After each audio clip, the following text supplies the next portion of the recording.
José Bové avec nous. José Bové, bonjour. Bonjour. Merci d'être avec nous, José Bové. Alors, décision européenne qui a été prise hier. C'est très simple. Chaque pays européen aura le dernier mot sur les OGM.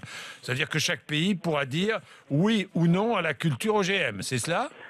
Alors ça, c'est la version officielle. Ah, d'accord. Ça, c'est la version officielle qu'on essaye de nous vendre, comme si effectivement les OGM maintenant allaient pouvoir être interdits par chaque pays. En réalité, c'est beaucoup plus compliqué que ça et c'est faux.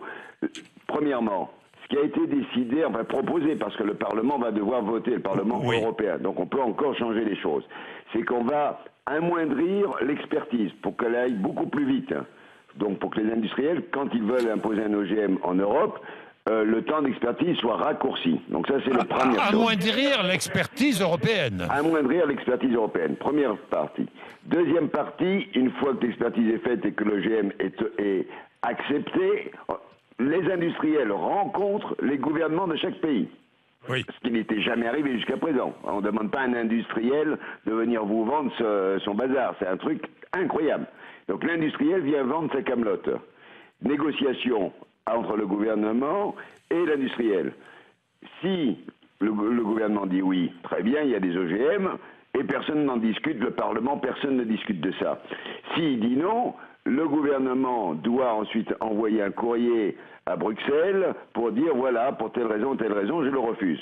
Mais ce qu'on n'a pas pris en compte, et ce qu'ils n'ont pas pris en compte, et ce que je dénonce depuis 2010, depuis que M. Barroso, le président de la Commission, essaye d'imposer cette réglementation, c'est qu'on va se retrouver confronté à des procès devant l'Organisation mondiale du commerce, pays par pays et non plus l'Europe, donc on ne tiendra plus collectivement.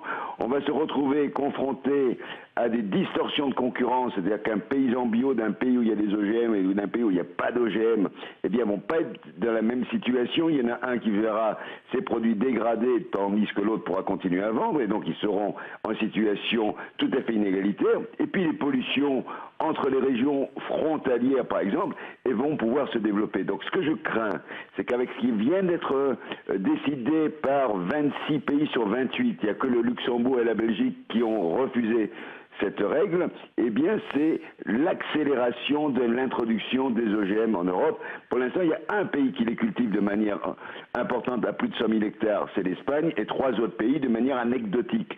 Malheureusement, la France a capitulé, Madame Ségolène Royal a capitulé, alors que tous les ministres de l'Environnement depuis 2010, que ce soit Madame Ségolène Royal, Madame Kosciusko-Morizet, Madame Nicole Bricq, Madame Bateau et Philippe Martin avaient tenu bon, avaient refusé cette mascarade et malheureusement, Ségolène Royal vient de capituler en race campagne. Je trouve ça quand même assez désolant. Oui, désolant, c'est Monsanto qui est content. Hein. Ah, je crois que Monsanto va se frotter les mains ce matin. Ils doivent se marrer. Ils se disent, ça y est, on les a bien eus. Et en plus, on leur vend ça comme étant une possibilité d'interdire les OGM. Donc voilà, la bagarre continue. C'est la mobilisation. Les ONG sont vent debout. Et je crois que tout le monde doit prendre conscience qu'on a essayé de nous avoir. Merci José Bové, merci à vous. Merci Ségolène Royal qui sera notre invité, mon invité jeudi prochain. Je ne manquerai pas de l'interpeller à ce sujet.